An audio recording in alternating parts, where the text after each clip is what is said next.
반갑습니다. 반갑습니다.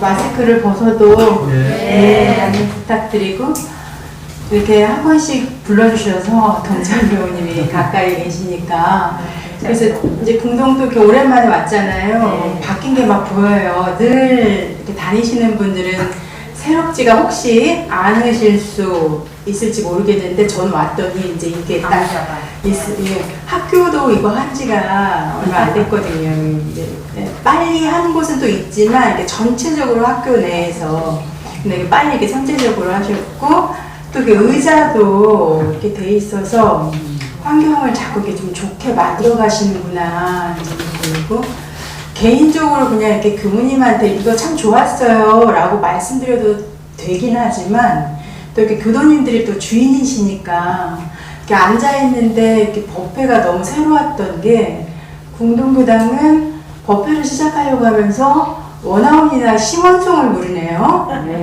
근데 제가 이게 접대 멘트라고 왜 일명 말하잖아요. 접대 멘트가 아니라 법회를 밖에 저도 막 시간이 막 닥쳐갖고 왔는데 좀 이렇게 어수선했는데 심원성을 같이 이렇게 하고서 법회를 시작하니까 마음이 좀 이렇게 딱 모아지더라고요. 그래서 어머 궁동교당 이렇게 하네 이제 이 생각이 또 들었고 또 하나 또 눈에 확 띄었던 게 사배를 올리는데 이렇게 사회자님께서 천지님 보은하겠습니다. 감사합니다 수준이 아니라 천지님 보은하겠습니다. 뭐뭐뭐뭐 하신 부모님 보은하겠습니다. 이렇게 탁탁 해주시니까 우리가 이제 물론 잘 하지만 가끔 가다가는 그냥 의뢰이 그냥 매번 절하는 걸로 끝나기도 하는데 그냥 안 듣고 싶어도 이렇게 들리게 해주시니까 너무 좋은 방법을 활용하시는구나. 이거 이렇게 소문, 동네 가면 소문내서 이런 거 좀 활용하시게 해야겠다. 이렇게 좋았던 거 말씀을 조금 먼저 드려요. 아무튼, 아니. 이 박수는 제가 잘해서 받는 박수가 아니니까 자축 박수신 거예요. 그렇죠? 네, 그래요. 네.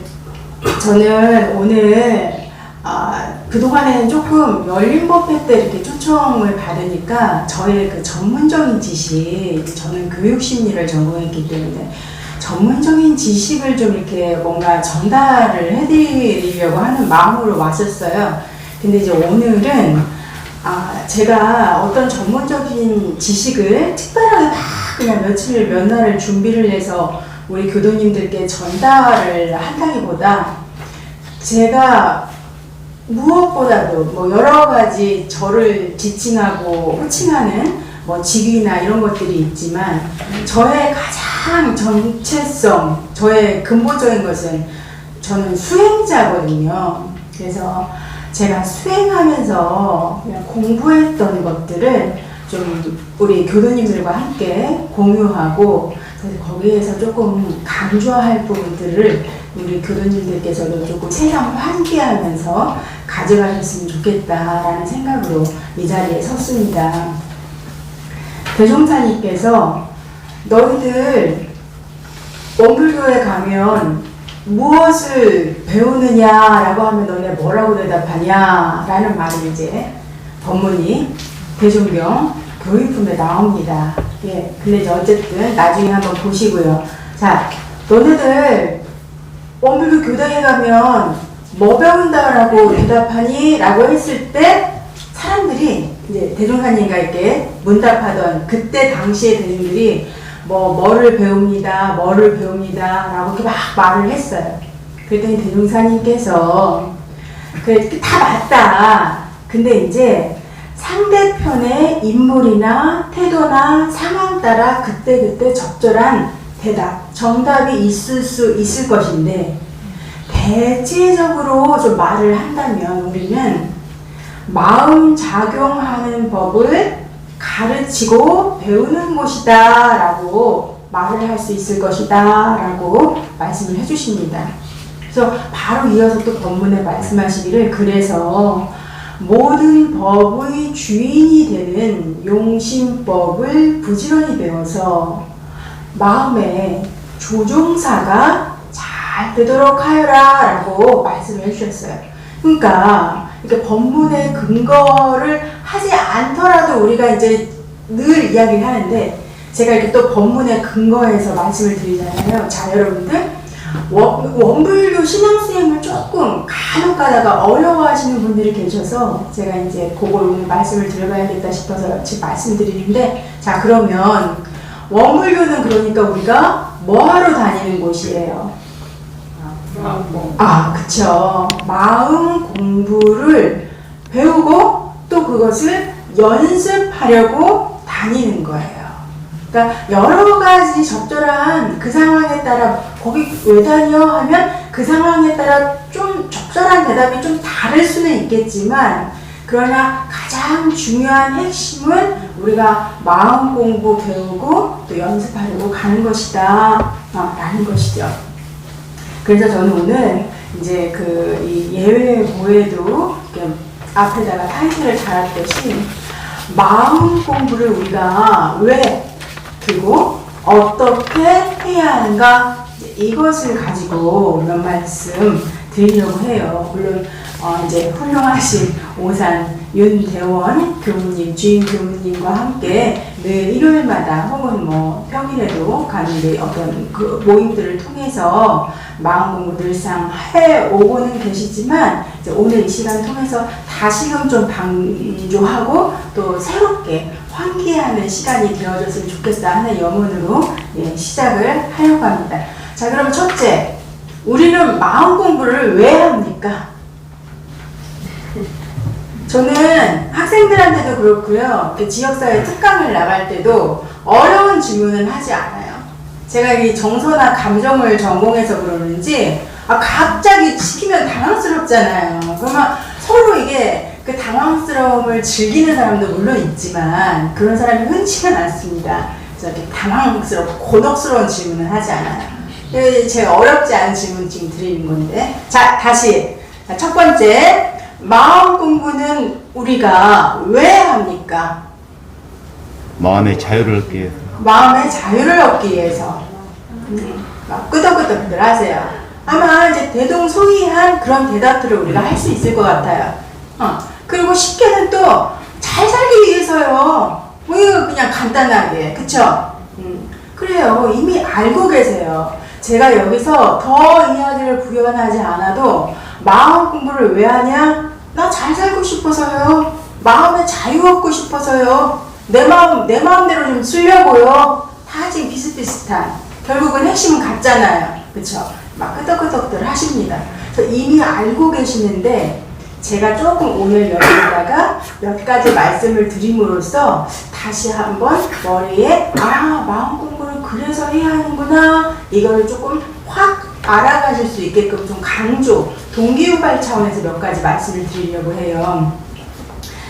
여러분들 유튜브 요즘은 너무 이제 인터넷 온라인 조금 이제 나이 드신, 연세 드신 우리 교도님들도 계시긴 합니다만, 이렇게 온라인 세상이 있다는 거는 이제 알고 계시잖아요. 그리고 우리 젊은이들은 뭐 말할 것도 없고, 또 특히 저희 20, 30대만 해도 유튜브라는 것이 그렇게 그때도 있었는지 모르겠는데 아무튼 활발치는 않았어요. 근데 요즘에는 거의 유튜브를 막 많은 사람들이 보더라고요. 유튜브 잘 보십니까? 네. 영상? 네. 당장 지금 공동교당도 이 코로나19로 인해서 영상 찍어서 이렇게 업로드 하시더라고요. 그러면 유튜브 통해서 보게 되잖아요. 그쵸? 저는 사실 유튜브를 지금도 그렇게 가까이 하는 사람은 아니에요. 그러니까 참 희한하게 자꾸 이렇게 사용하는 것만 사용하게 되더라고요. 그래서 유튜브라는 것은 사실 이렇게 노래 좀 옛날 거 좀 들으려고 하면 간혹 가다가 이렇게 좀 접근해갖고 봤었는데, 제가 이렇게 이제 학교에서 근무하다 보니까 이렇게 청소년 뭐 법회를 볼 일은 없고, 그러니까 청소년 법회를 보면 막 요즘 트렌드도 막 알아야 되고 막 이러니까 그런 것들을 더 막 가까이 할 텐데, 이제 그렇지 않으니까 좀 학문 세계 쪽으로 관련된 뭐 영상도 보고 자료 찾고 이제 이러다 보니까 노래나 조금 들으려면 이제 들어가는 정도였어요. 그러다가 먹방이라는 거 아시죠? 네. 근데 먹방이라는 거 제가 더 지금 이야기하지 않아도 막 먹방 막 이러니까 처음에는, 지금은 너무 잘 아는데 먹방이 뭐야? 이제 그러는데 자주 이제 이게 빈번하게 노출되고, 제가 일부러 유튜브를 찾아보지 않아도 뭐 그냥 포털 사이트에서 뭐 먹방 누구누구 해서 그렇게 나오니까, 도대체 그 먹방이라는 게 막 엄청나게 먹기도 하고 막 이런다는 건데 나도 한번 좀 보자 하고 뭘 좀 알아야 될 것 같아갖고 유튜브에 들어가서 이제 먹방을 좀 봤어요. 근데 이제 그 먹방에 대한 뭐 제가 동의를 하느냐 안 하느냐 이런 차원은 지금 여기서 중요한 뭐 핵심 포인트가 아니기 때문에 일단 제가 먹방을 봤어요. 그래서 이제 하나 봤는데 좀 별로예요. 그래서 또 다른 먹방도 봐보고 이렇게 먹방을 좀 이렇게 몇 번 봤습니다. 끝까지 봤던 뭐 중간에서 그냥 나왔던 어쨌든 먹방을 몇 번 봤다. 이게 지금 제가 말하고자 하는 지금 중요 포인트예요. 그러고 나서 얼마 후에 유튜브에 또 이렇게 딱 들어갔어요. 이제 검색해서 뭘 좀 찾으려고 자료를. 그랬더니 유튜브에 딱 들어갔더니 거기에 어떤 영상들이 좀 이렇게 쫙 떠 있었는지 혹시 짐작 가능하신가요? 네. 먹방. 교무님은 가만히 계시고 먹방. 이 교무님이 유튜브 자주 보시나 보다. 바로 대답하시는데 저는 그때 깜짝 놀랐어요. 내가 먹방 이렇게 뭐 많이 본 사람도 아닌데 먹방 몇 번 봤더니 지금 막 대답들 잘 해주시는 것처럼 먹방 별합을 봤던 사람 거 시리즈로도 막 더 있고, 안 봤던 사람들 것도 추천 영상으로 목록이 막 제시돼 갖고 저에게 선택의 폭을 좀 더 확장시켜주는 막 노출을 하고 있더라고요. 어머, 누가 보면 나 먹방 꽤나 봤는 줄 알겠다. 이제 그렇게 한번 생각을 했었어요. 그래서 그냥 단순한 감상하다가 이제 그렇게 들었었거든요. 예. 그랬는데 이제 코로나19가 이렇게 장기화되면서 궁동교당도 이렇게 새로운 시도를 하시듯이 지금 원불교나 또 곳곳에 어떤 이런 기관들에서 이 온라인으로 법문 관련한 영상들을 많이 올리잖아요. 이제 제가 좋아하는 노래가 있는데 무수의 뿔처럼 멈춰서 가라 라는 노래를 유일하게 가사를 알아요. 노래방 때문에 이제 가사를 우리가 못 외우잖아요. 근데 어느 날은 그 무수의 뿔처럼 혼자서 가라라는 그게 또 한번 노래가 생각나면서 이게 수탄이 파탄 경에서 나오는 그 가사 말인데 한번 그 경전을 좀 찾아봐야겠다 싶어서 이게 유튜브를 들어갔어요. 그래서 그거 막 찾으면서 또 몇 번을 또 막 이렇게 법문을 봤네요. 그래갖고 이제 그 법문도 보고 또 궁동교당도 이렇게 좀 인연이 되어지니까 궁동교당 것도 법문도 좀 보고, 그 다음에 이제 우리 중앙총무에서도 업로드를 하니까 그 법문 영상도 몇 번 보고 했더니 또 이제 며칠 후에 또 유튜브 딱 들어가니까 이제 어땠을까요? 정말로 제가 뭐 이야기를 더 하지 않아도 지금 너무 잘 아시는데 궁동교당 거 몇 번 봤더니 궁동교당 게 막 쫙쫙쫙쫙 뜨는 거 안 볼 수가 없게 쫙쫙쫙 떠요. 그러니까 만약에 안 떴으면 뭐 궁동교당이 생각이 안 날 수도 있잖아요. 뜬 게 또 보이니까 어떻게 또 법문하셨나, 좋은 법문 한번 나도 들어보자 하고 클릭하게 되고, 그 수타니 파타경으로부터 시작해갖고 불교 경전이 또 막 뜨더라고요. 그러다 보니까 또 막 보다 보니까 어느새 또 막 법문을 보고 있는 나 자신을 또 확인하게 되고, 그리고 중앙총무에서 업로드한 영상도 몇 번 봤더니 그 교무님께 또 막 자꾸 뜨게 되는 거예요. 내가 자꾸 가까이 하는 거가 나를 자꾸 따라다니네? 내가 자꾸 관심 있는 게 나한테 이제 자꾸 노출되네?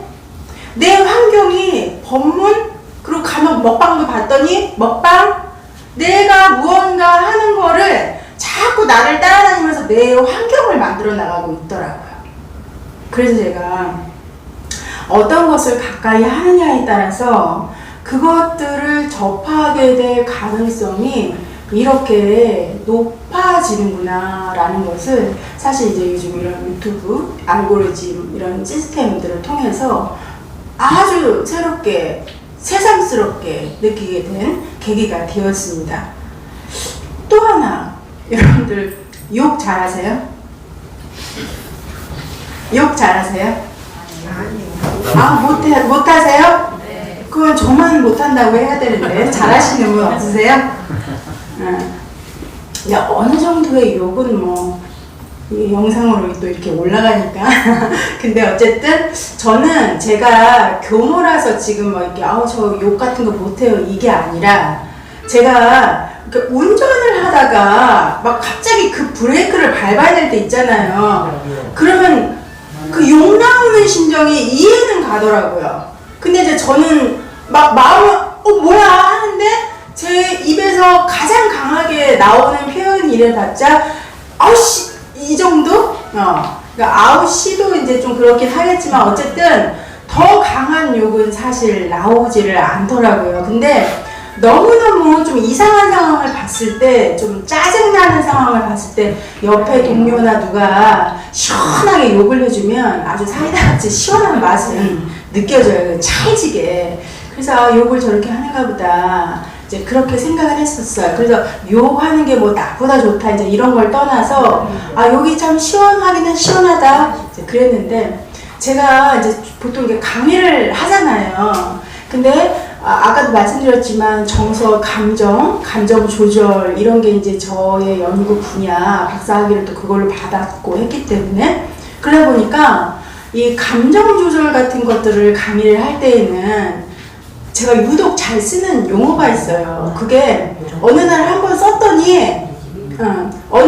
썼더니 계속 쓰게 되더라고요. 그게 바로 지랄이라는 용어였어요. 지랄. 이게 감정 조절이 너무 안 돼갖고 정말 지랄 같은 사람들이 많기 때문에 아주 찰떡같이 감정 조절이 안 되는 사람들을 표현하는데 아주 적절한 용어여서 한 번 어떻게 무심코 썼더니 그게 너무 찰떡같이 적절해서 계속 쓰는 제 자신을 발견을 하게 됐거든요. 그래서 이 욕도 자꾸 쓰니까 어느 날 한번 썼는데 쓰니까 그 용어를 계속 사용하게 되더라고요.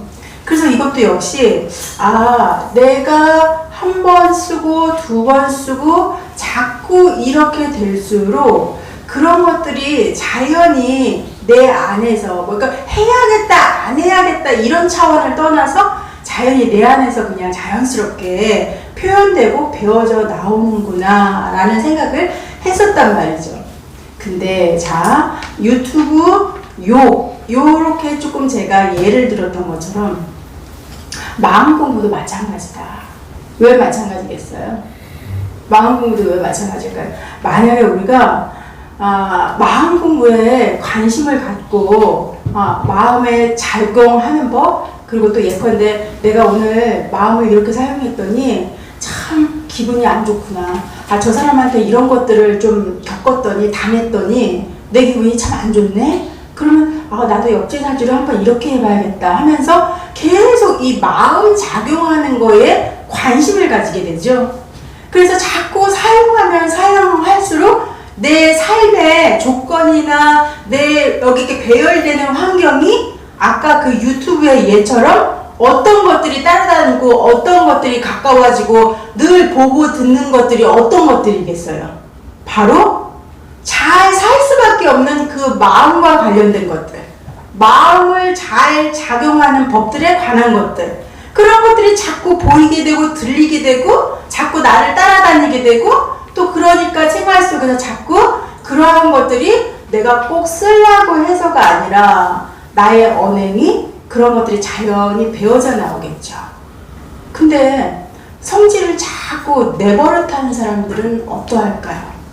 희한하죠? 성질을 내면 낼수록 어떻게 돼요? 내니까 시원해서 다음은 성질을 안 내든가요? 자, 잠을 한번 실컷 자면 실컷 잤으니까 이제 잠 안 자도 될 정도로의 컨디션을 이제 확 회복하나요, 보통? 잠을 자면 잘수록 늘어요. 먹는 것도 그래요, 여러분들. 먹는 것도 어때요? 먹으면 먹을수록 양이 늘어나요. 예, 그렇게 돼요. 참 신기해요. 근데 이 승질도 내면 낼수록 짜증을 내면 낼수록 계속 그게 더 깊어지지. 한 번 그냥 시원하게 냈으니까 그 다음에는 이제 안 하게 된다? 이게 아니더라. 그래서 유튜브나 욕이나 뭐 방금 제가 막 이야기한 몇 가지 이게 뭐 성질 내는 거 이런 것들에서 우리가 비추어 봐도 자꾸 하면 할수록 자꾸 가까이 하면 할수록 자꾸 그것들이 내 안에서 노출되고 내 삶의 조건들을 형성해 나간다라는 거예요. 그러니까 마음 공부를 안 하게 되어지면 잘 살고 싶지만 잘 살게 될 수가 없다는 것이죠. 그런 것들이 나를 따라다니지 않아요. 가까이 와지지가 않는 거예요. 그런 것들을 접하게 될 가능성이 점점 낮아지는 거예요. 그렇기 때문에 우리들이 마음 공부를 해야 하는 이유다라는 말씀을 좀 이렇게 유튜브나 요즘 그런 것들을 통해서 다시 한번 말씀을 드려봅니다. 가까이 하면 할수록 그것이 내 안에서 체화되어지더라, 자꾸 따라와지더라 라는 말씀을 좀 드려요. 자, 그러면 마음 공부라는 것은 그래서 잘 살려면 자꾸 이렇게 해야 자꾸 그런 것들이 능이 난다. 그래서 마음 공부는 해야 된다라고 정리를 해드렸잖아요. 그럼 마음 공부는 어떻게 해야 할까요? 두 번째. 교당 열심히 다녀야 됩니다. 교당을 열심히 다녀야 돼요. 교당을 열심히 다녀야 돼요. 그래요. 맞아요, 사회자님. 근데 여러분들 이제 제가 이런 말씀 한번 드리면서 한번 우리 같이 생각해 보고 싶어요. 세상에는 원불교가 아니더라도 그리고 여러 또 종교들이 있고요. 그리고 또 종교들이 아니더라도 세상에는 여러 마음 치유법들이라는 것들이 많이 있더라고요. 그쵸? 예컨대 뭐 무슨 감정조절법, 뭐 자아 존중감 향상법, 부부간의 말 뭐 예쁘게 하는 스킬 배우는 법, 뭐 여러 가지 그런 것들 많잖아요. 의사소통하는 법, 이런 것들을 잘 배워서 생활을 잘 할 수 있게끔 얼마나 여러 가지 것들이 많이 있으니까. 그리고 마음이 아플 때는 이렇게 하세요. 뭐 명상하세요. 뭐 여러 가지 것들이 엄청나게 많더라고요. 그쵸? 근데 여기서 이제 퀘스천. 한번 질문 던져볼게요. 그런 것들 하면 삶이 좀 더 윤택해지겠죠? 그럼 윤택해져요. 저는 무조건 원불교 법이 최고다. 저는 그것을 막 주지적으로 말씀드리고 싶지 않아요. 이제 스스로 터득해야 되는 거죠. 어쨌든 그런 것들을 하면 삶이 윤택해질 거잖아요. 근데 여기서 질문을 던지고 싶다고 했는데 어떤 질문이 있냐면, 자, 그러면 그것들을 하면 삶이 더 좋아질 거는 확실해요. 그거는 맞습니다. 근데 그러한 것들을 하면 내 삶이 더 발전하고 삶이 더 윤택해질 것을 알긴 알겠는데, 만약 그것을 하기 싫은 마음이 나면은 아무것도 못하는 거잖아요. 그쵸? 그 건강이 좋아지려면은 얼마 일주일에 몇 회 운동하세요. 영양 식습관은 이렇게 식단 구성해서 밥을 드세요. 좋은 거 많이 듣잖아요. 근데 그 좋은 것들을 많이 알고 있음에도 불구하고 하기가 싫은 마음이 나면 어떻게 돼요? 하기 싫은 마음이 나면 어떻게 돼요? 그때 어떻게 해요? 그쵸. 말을 못하겠고 지금 마스크들도 막 쓰고 계셔서 막 이러고 지금 계시네요. 안 하게 됩니다. 안 하게 돼요. 그래서 아까 제가 처음 말씀드렸죠. 대종사님께서 마음 사용하는 법을 나는 가르친다고 하겠노라 라고 하셨는데, 그 다음 부연 본문에서 그 마음 작용하는 법에 대해서 말씀하시면서 이 용심법은 모든 법의 주인이 되는 법이다 라고 말씀을 하셨다는 거예요. 그러니까 모든 좋은 것이 많이 있어도 내 마음 하나가 그거 하기 싫어? 그러면 안 하게 되는 거예요. 그러니까 이 마음을 무언가 능동적으로 내가 일으킬 수 있는 그 무언가가 있어야 마음 공부가 됐던, 원불교 꼭 아니더라도 세상에 좋은 것들을 할 수가 있다는 말씀을 저는 오늘 좀 강조를 하고 싶은 것입니다. 그래서 그 원불교에서도 여러분들 자리 이탈을 우리가 살아야 된다. 유무념을 하나 딱 조항들을 이렇게 세워가지고서 유념하는 생활을 해야 내 행동을 자꾸 개선시켜 나갈 수 있다. 뭐 기도 생활을 하고 또 감사 생활을 해야 뭐 원망하는 생활을 우리가 점차 안 할 수가 있다. 뭐 좋은 마음 공부 방법론을 여러 가지 것들을 이야기하잖아요. 그쵸? 근데 그렇게 좋은 줄은 알겠어. 오산 윤대원 교님께서 법회 때마다 막 좋은 말씀 많이 해주실 거예요.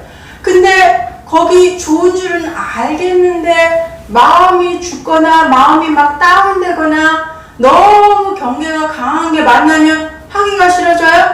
그럴 때 어떻게 할 것이냐? 그 부분을 저는 오늘 이제 말씀드리고 오늘 마칠 건데, 그러한 맥락에서 마음 공부를 어떻게 할 것인가를 말씀드리려고 해요. 어떤 방법론, 이렇게 하셔야 됩니다. 이렇게 하셔야 됩니다. 방법론 이야기를 하기에 앞서서 그렇게 마음이 죽어서 아무리 좋은 거 아는데 그럼 그때 어떻게 해야 합니까? 지금 이 예외고에 제가 앞에 보시면 정판종사님 원리편 10장 말씀을 조금 이제 이렇게 게재할 수 있도록 부탁해서 여기 지금 실려있습니다. 자, 우리 성품은 원래 청정해요. 좋다 나쁘다 할 게 없다는 말이에요. 근데 어떤 상황에 따라서 내 안에서 이렇게 선한 무언가를 만들 짓도 하고 악을 하기도 하고 또 슬기롭게 무언가를 하기도 하고 어리석은 짓을 하기도 하고 아주 바른 어떤 정한 일을 하기도 하고 아주 삿된 어떤 사적인 어떤 일을 하기도 하고 지금 그 본문을 여기 실어놨죠. 그래서 우리 성품은 원래 좋다 나쁘다 할 것도 없는데 우리 한마음이 어떻게 하느냐에 따라 이렇게 된다. 그래서 그 기점, 시작하는 그 출발점, 기점을 잘 잡아야 된다. 기점을 잘 잡는 공부를 해야 된다 라고 말씀을 해주시거든요.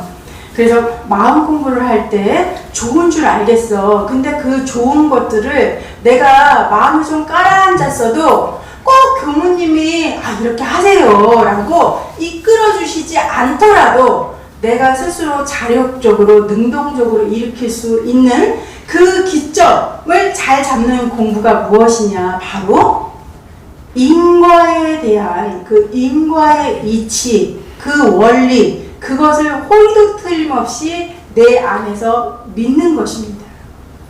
자, 자리이타로 사세요. 감사생활 하세요. 뭐 우리 유무념 실천합시다. 다 좋은 줄은 알겠는데 간혹 가다가 엄한 짓도 내가 하게 되잖아요. 그쵸? 감사생활 좋은 줄은 알지. 원망 나와요 안 나와요?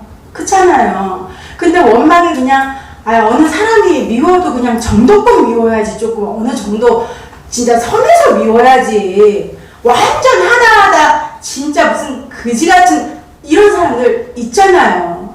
그런데 감사생활이 잘 되냐고요. 그쵸? 그러할 때 우리가 기점을 먼저 딱 잡고 그 기준에 의해서 내가 할 수밖에 없는 것이 뭐냐? 바로 그 인과의 진리에 대한 것들이 확실히 신념이 확 있으면 그것이 좀 더 가능해진다. 제가 조금 예를 들어서 조금 여러분들 이해를 돕게 설명을 드리고 이제 좀 마무리를 할 건데요. 여러분들 이제 좌선, 영불교에서 좌선을 하잖아요. 저는 제 이제 그 경험담, 수행하는 그 경험담을 제가 하는 것들을 말씀드릴 때 가장 전달이 잘 되더라고요. 어디 뭐 책 읽어갖고 와서 전달드리는 것보다 좌선들 하시잖아요. 뭐 명상이라고도 하죠.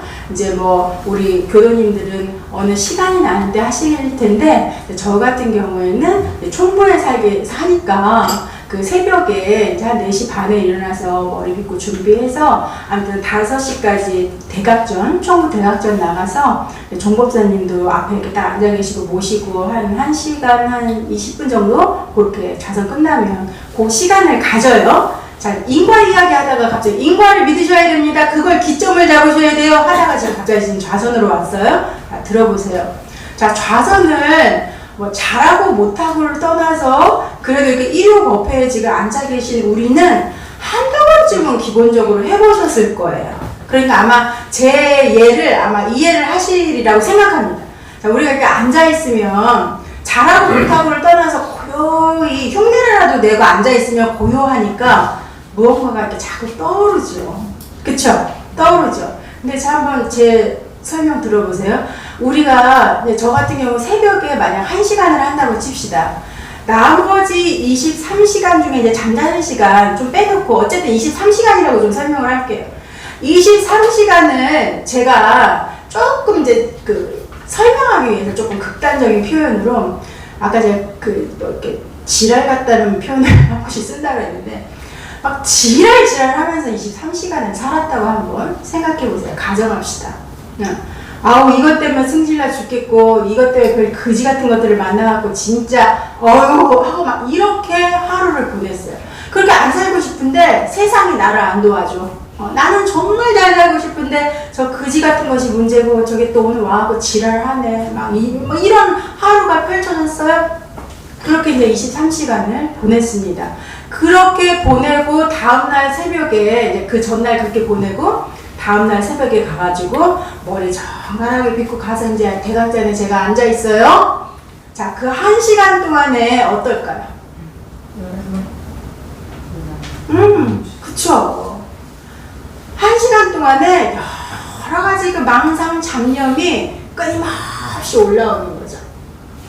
자선이나 명상은 이 올라오는 것들을 보고 다시 내 중심, 단전으로 다시 돌아오고 하는데, 그날 바쁘겠죠. 그 새벽 1시간이 그 전날 지랄했으니까, 그렇게 살았으니까. 그 다음날 1시간이 앉아는 있지만 올라오고 잡고 올라오고 다시 잡고, 그렇게 바쁜 1시간을 보낼 거예요.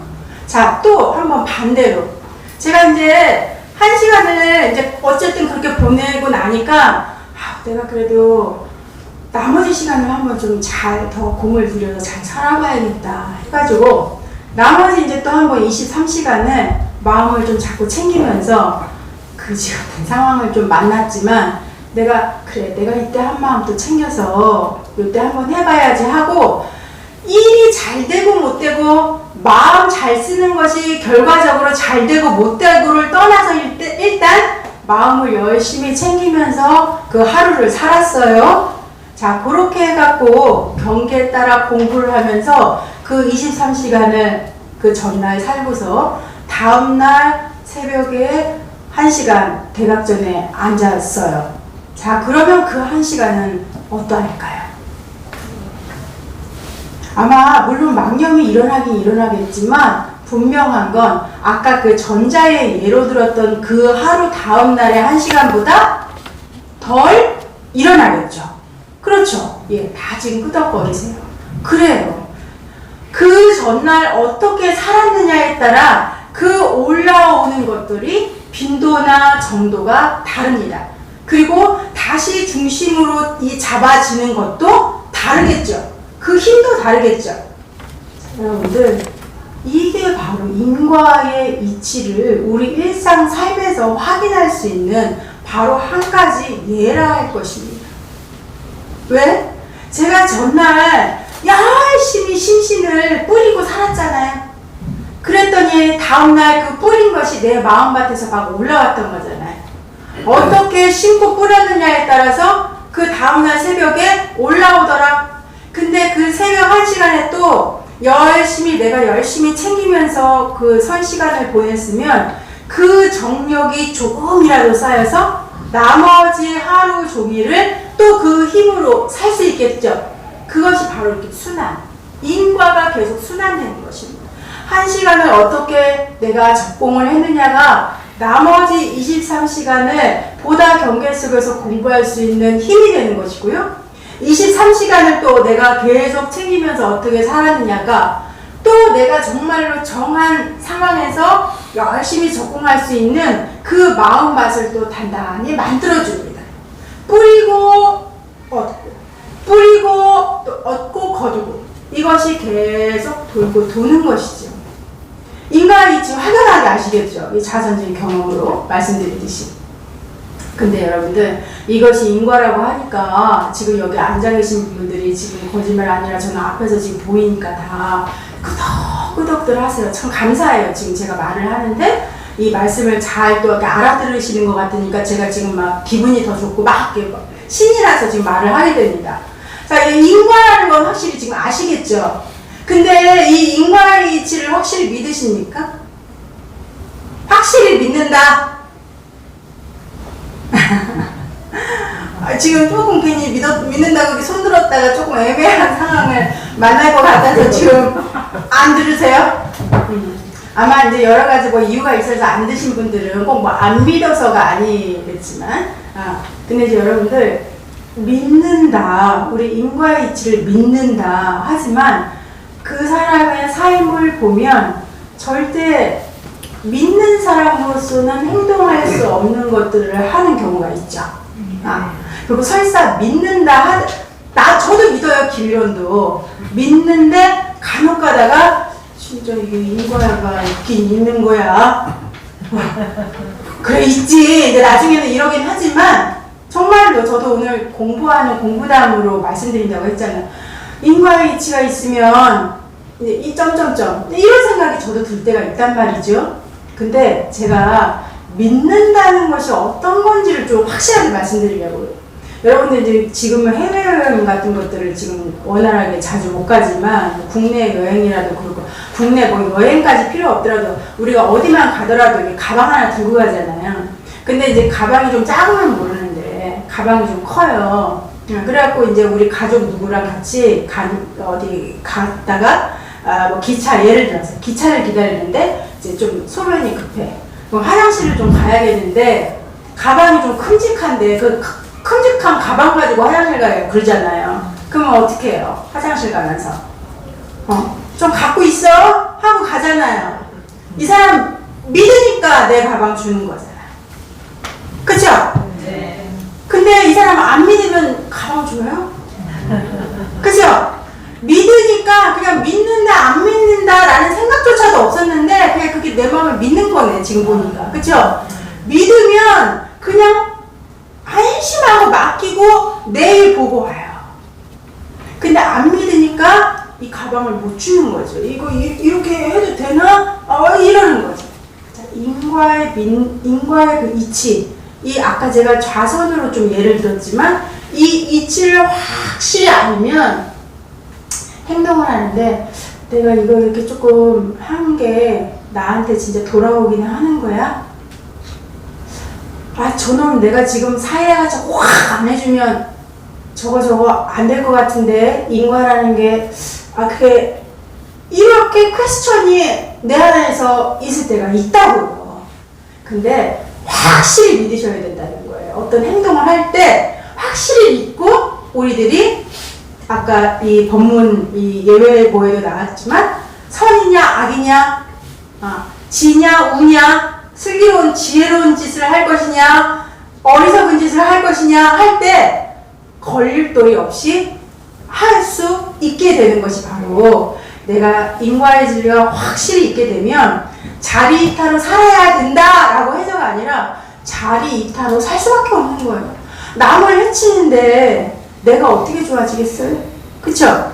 근데 당장 우리가 요만큼밖에 못 보는 사람들, 우리 이제 원불교 교도님들 가운데서는 그런 분들이 없기를 바라지만 이 진리에 대한 인과의 이치에 대한 그 기점 잡는 공부가 확실히 안 되어 있으면 아무리 좋은 공부법을 알려준다 하더라도 내 상황 따라서 요거는 할까 말까 이러한 사량 개교가 아무리 작은 것이라도 나오게 될 수밖에 없다.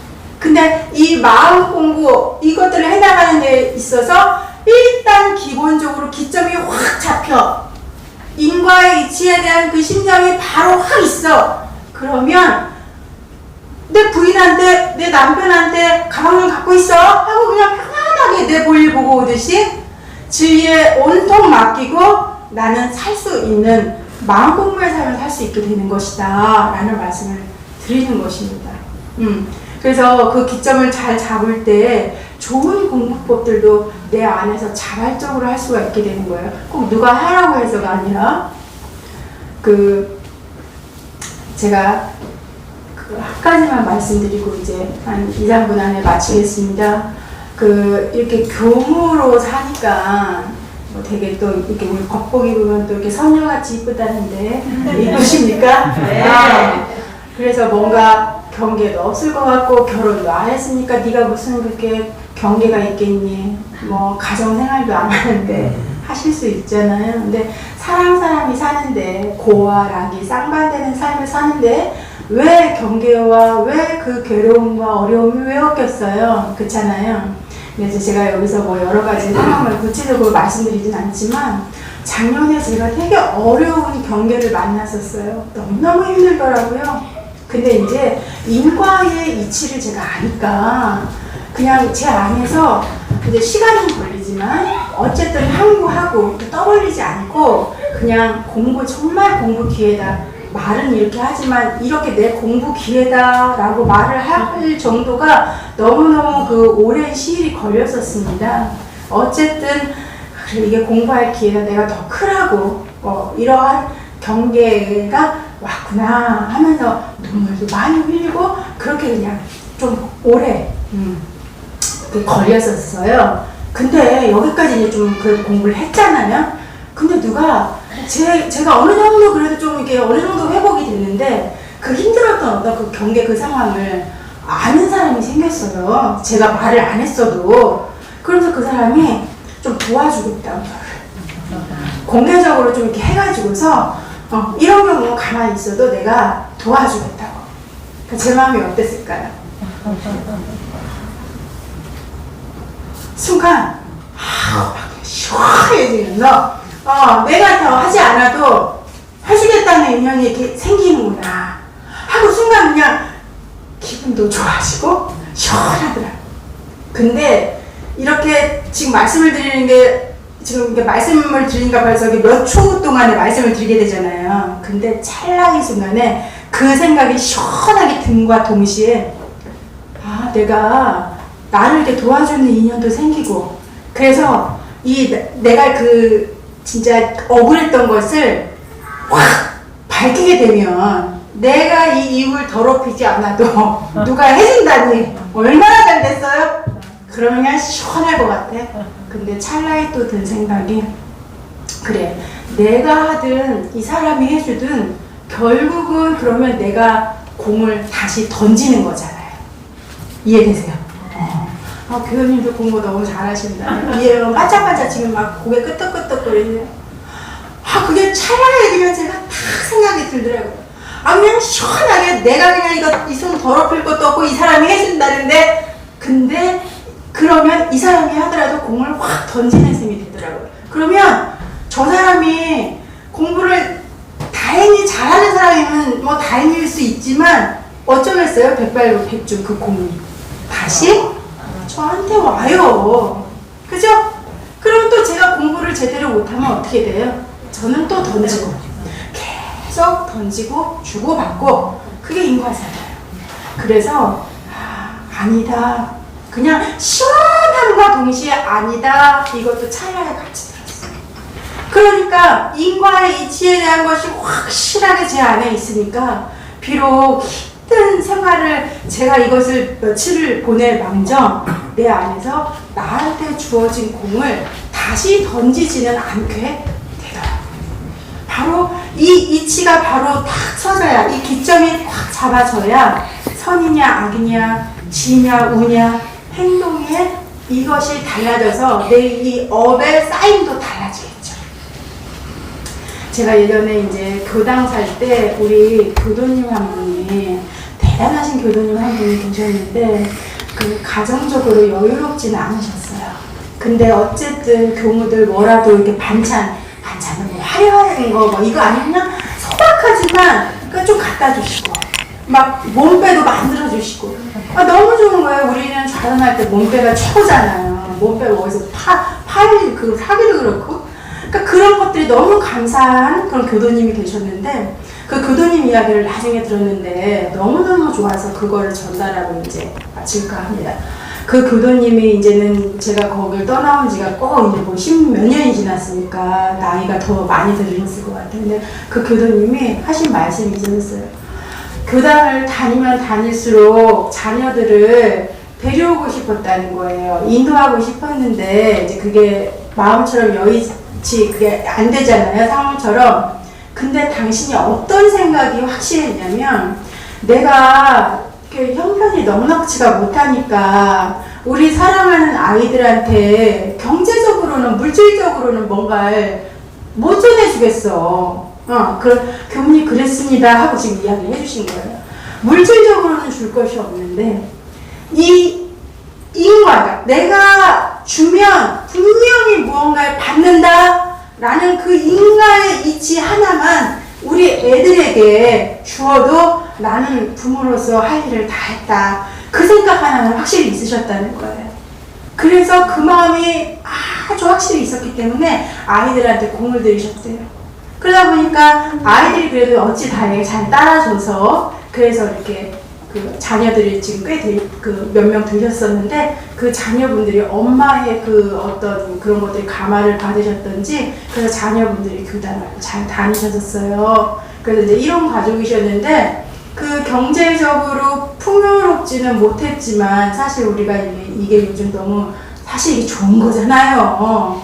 그러니까 이걸로 모든 것들이 다 설명되는 세상을 사는데, 제가 이제 이런 감화받았던 내용을 말씀을 드려요. 그래서 이분은 나는 이제 죽어도 여한이 없어요. 우리 아이들이 이제 잘 살고 못 살고는 지들 할 바고, 나는 이제 내가 뿌리면 내가 거둔다 라는 거를 아이들에게 이제 알려줬기 때문에 나는 이제 여한이 없습니다 라는 말씀을 하셨던 그 말씀을 좀 전해드립니다.